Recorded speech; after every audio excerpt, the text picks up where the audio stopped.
আমার সিগারেটকে তার গাঁজা মনে হইলো, তার সিগারেটকে সিগারেট। আমি কোনো সেক্সুয়াল হ্যারাসমেন্ট করি নাই। যদি করে থাকি, এরকম কেউ প্রমাণ করতে পারে, সিসিটিভি ফুটেজে প্রমাণ হয় আমি গায়ে হাত দিছি বা মারতে গেছি, তাহলে মিডিয়ায় ছেড়ে দিব। আমরা কাজ করতে আসি শুটিং সেটে, একটা ডিরেক্টর আমাদেরকে টাকা পে করে, আমাদের আর্নিং হয়, এটাই আমার চাকরি, আর কিছুই করি না, এটা আমাদের চাকরি।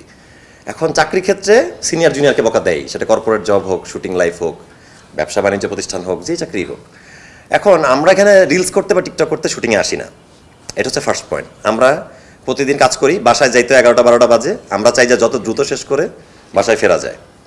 এখন আমার কো আর্টিস্ট যেই অভিনেত্রী মানে আমার নামে অভিযোগটা দিল, সে আর কি ফার্স্টে আমার সাথে কিন্তু আগেও কাজ করেছে, আগের লটে, ভালোই পরিচয়, মানে হাই হ্যালো পর্যন্তই, না বাড়তি কথা আছে না কোনো ইয়েও আছে আর কি, কোনো ক্ল্যাশ আছে আমাদের। তো পরশুদিন থেকে ঘটনা শুরু আর কি এই লটের। মানে আমাদের যে আনোয়ার ভাই আর্টিস্ট, ওই যে আজিমপুর পুরান ঢাকা, তো ভাইয়ার সাথে সে টিকটক করতেছিল আর কি, হতে পারে তাদের পূর্ব পরিচয় থাকতেই পারে, একটা সেটা আমার সাথে ভালো সম্পর্ক, আমার সাথে ভালো থাকতেই পারে, কিন্তু আর কি হোল টাইমই আর কি টিকটক আর রিলসে ব্যস্ত ছিল, অ্যাক্টিংয়ে কোনো মনোযোগ ছিল না।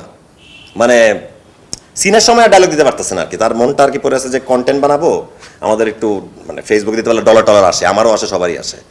এখন কথা হচ্ছে আমিও তো বানাই না, আমি তো আমার ইউটিউব চ্যানেল আমার নিজেরই আছে, ম্যাঙ্গো স্কোয়ার, কোনোদিন তো আর মুসিবত আনলিমিটেড সেটে এসে তো আর আমার নিজের কন্টেন্ট আমি বানাই নাই। তো এই মানে ধরেন যখন সে ডায়লগ ভুল করা শুরু করলো, অনেকবার 3-4 বার ও একবার বকা দিল, দেওয়া উচিত ছিল ডিরেক্টরের। আমি এই দিক থেকে দুঃখিত যে আমি গালি দিছি বা বকা দিয়েছি, আমি এটাও বলবো আমি কি বলছি। এখন আমি তাকে বললাম যে তুমি যে রিলস করতেই সেটা চিৎকার করে বলছি, যে রাগ করে, আমার রাগ লাগছে, কারণ আমিও তো এখানে কনসার্ন থেকে কাজ করতেছি, 10টা সিন করে বাসায় যাওয়ার অপেক্ষায় আছি। আমি বলছি যে কেন তুমি রিলসে তুমি আর মনোযোগ, তুমি কেন আমাদের সাথে শুটিং করতে পারতেছো না, ডিরেক্টর তো আমাদের কাছে টাকা দিয়ে নিয়ে আসছে, সেটা বলছি।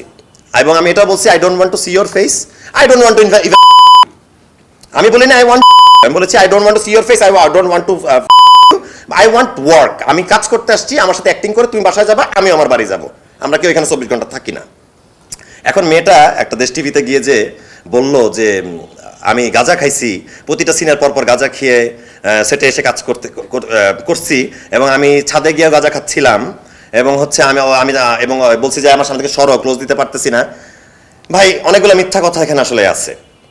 আমি গাঁজা হোল্ডেতে খাই নাই। সবচেয়ে মজার ব্যাপার, দোলন চাপা সেটে প্রতিটা ফ্লোরে সিসিটিভি আছে, প্রতিটা রুমে।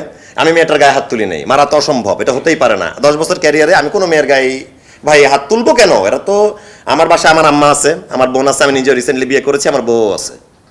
ম্যারিড লাইফে এই ক্লেমটা একদমই বাজে কথা। আর সেক্সুয়াল হ্যারাসমেন্ট 40 জনের সামনে আপনি কারোর সাথে মানে এই টাইপের কথা বলতে পারেন না। আমার মনে হয় মেয়েটা যদি সেক্সুয়ালি হ্যারাসমেন্ট হয়ে থাকে, তাহলে ওই টিকটক যে করতেছিল সেটা তার আনোয়ার ভাইয়ের সাথে ঘটেছে, মানে যদি আলাপ হয়ে থাকে কোনো রকম নিজেদের আলাপ। কিন্তু আমি না ছিলাম ছাদে, এবং যে রুমে আমার ব্যাগ রাখা ছিল মেকআপ রুমের বাইরে যেখানে, সেখানে সিসিটিভি আছে, না খাইছি গাঁজা ওইখানে।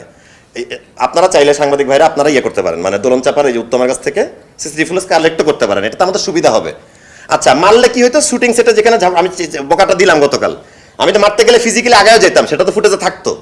আমি তো 10 হাত দূরে দাঁড়া গালি দিচ্ছি বা হাত দিয়ে আগল দিয়ে যাচ্ছি, মানে আমি বকা দিচ্ছি, তাহলে মারলাম কখন? আচ্ছা সেক্সুয়াল হ্যারাসমেন্ট করলামই বা কখন? আমি অবশ্যই মেয়েটাকে সরি বলার জন্য আমি রেডি, মানে আমি বলতেছিলাম সকালে যে আচ্ছা আর্টিস্ট সিকিউরিটিতে জানা, যদি আমাদের একসাথে চা খেয়ে আমরা যদি মেয়েটার সাথে কথা বলা যায়, একটা মেয়েকে আমি যাই সি ইউর ফেস, এটা খারাপ বলছি। দেশ টিভির কি কম টাকা আর্ন হচ্ছে? 2 লক্ষ 3 লক্ষ ভিউজ হয়ে গেছে, ডলার আসবে, 1 মিলিয়ন হয়েও যাবে রাতবেলা সবাই বলতেছে আমি গাঞ্জা, কমেন্টে সবাই লিখতেছে আমি গাঞ্জা করছিলাম, আমি কালো ছেলে, ঠোঁটটা কালো, আমার দাঁতের সামনে হলুদ। ভাই দাঁতটা ভেঙে গেছে, এখানে ফিলিং, তাই দাঁতটা হলুদ, 1000 দাঁত মাজলেও যায় না, ফিলিংটা বারবার চেঞ্জ করতে হয়। আমার ঠোঁটটা কালো, এখন কি করবো বলেন? আমি সিগারেট খাই, সিগারেট তো ওই মেয়েটাও খাইছে, সিগারেট তো আনোয়ার ভাইয়ের সাথে সেটে সে খাইছে। আমি যতবার মেকআপ নিচ্ছি 5 বার বসে আসো আসো আসো সিগারেটটা খাই, চলো, আমার সামনেই তো ঘটছে এটা। তো উনিও সিগারেট খায়, আমিও সিগারেট খাই, আমার সিগারেটকে তার গাঁজা মনে হইলো, তার সিগারেটকে সিগারেট। এবং সিসিটিভি ফুটেজ যেতে আমি আল্লাহ বাঁচাই দিছে আমাকে সামহাও, যেখানে সিসিটিভি ফুটেজ আছে, আমি যদি গাঁজা খেয়ে থাকি, সিগারেট আর গাঁজার কালার তো আলাদা, মানে আপনি বুঝবেন ওটা। সো আমি এটার সাথে আমি আমার ম্যারিড লাইফটা খুবই সুন্দর করে পার করছিলাম। মানুষ আসলে মিডিয়াতে আসলে অনেক রকমের ব্যাপার থাকে, এক পক্ষ এদিকে কাজ করে, এক ডিরেক্টর ডেট পায় না আমার, সেই ডিরেক্টর মোটামুটি আমার লিখে গালি দিচ্ছে। তো এইটা তো হ্যারাসমেন্ট একটা, আমাকে যারা ইনবক্সে না জেনে গালিটা দিচ্ছে, মানে তথ্যটা না জেনেও, সেটা কি হ্যারাসমেন্ট না? আর আমি এটা তাকে বলেছি যে 2000 টাকার আর্টিস্ট আমিও ছিলাম, আমার ক্যারিয়ারে প্রথম 3 বছর, এই 10 বছরের বেতন ছিল 2000 টাকা। আমি ওই টাইমে জানতাম যে কিভাবে লিড রোলের থেকে শুরু করে সবার সাথে চলতে হয়। এখন কথা হচ্ছে যে আপনি নিজেও ধোয়া তুলসী পাতা না, আপনি নিজেও জানেন, আপনি এই ব্লেমটা দেওয়ার আগে আপনার ভাবা উচিত ছিল আপনি কি চান আসলে।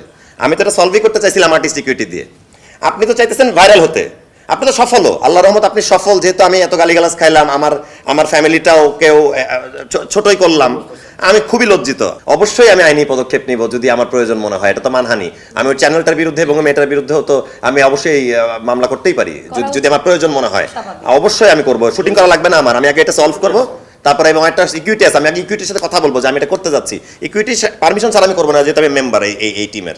সো আমি টিমের সাথে কথা বলবো, তারপরে অ্যাকশনে যাবো। আমি যে দুইটা সেন্টেন্স বলছি যে ভাই আমি যেটার ইংলিশে বলেছি সেটার বাংলা হচ্ছে, আমি তোমাকে চাইও না, আমি তোমার চেহারাও দেখতে চাই না, কিন্তু আমি শুধু কাজটাই করতে আসছি, কাজটা করে বাড়ি যেতে চাই। এখন ইংলিশটা যদিও না বুঝে ওর পড়াশোনা করার কম থাকে, এটা আই এম সো সরি আপু, আই এম সো সরি।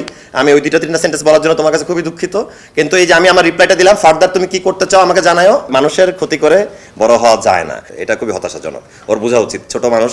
আমি মাফ করে দিলাম আমার সাইড থেকে, আই এম সরি বললাম তো, কিন্তু তারও সরি বলা উচিত যে সে যে আজকে এই মিথ্যা এলিগেশন দিয়ে যে আমাকে আজকে রিপ্লাই দিতে বাধ্য করলো, বা আমার পরিবারের বাসায় গিয়ে আমাকে বাসায় এটা নিয়ে কথা বলতে হবে। ও মেয়েটার মধ্যে কাউন্টার আমার একটাই বলার আছে, আমি কোনো ড্রাগস নেই না, আমি শুটিং সেটে সিগারেট খাই এখনো, ও খায়, এটাতে এমন কোনো অপরাধ নাই, খেতেই পারি সবাই সবার সাথে।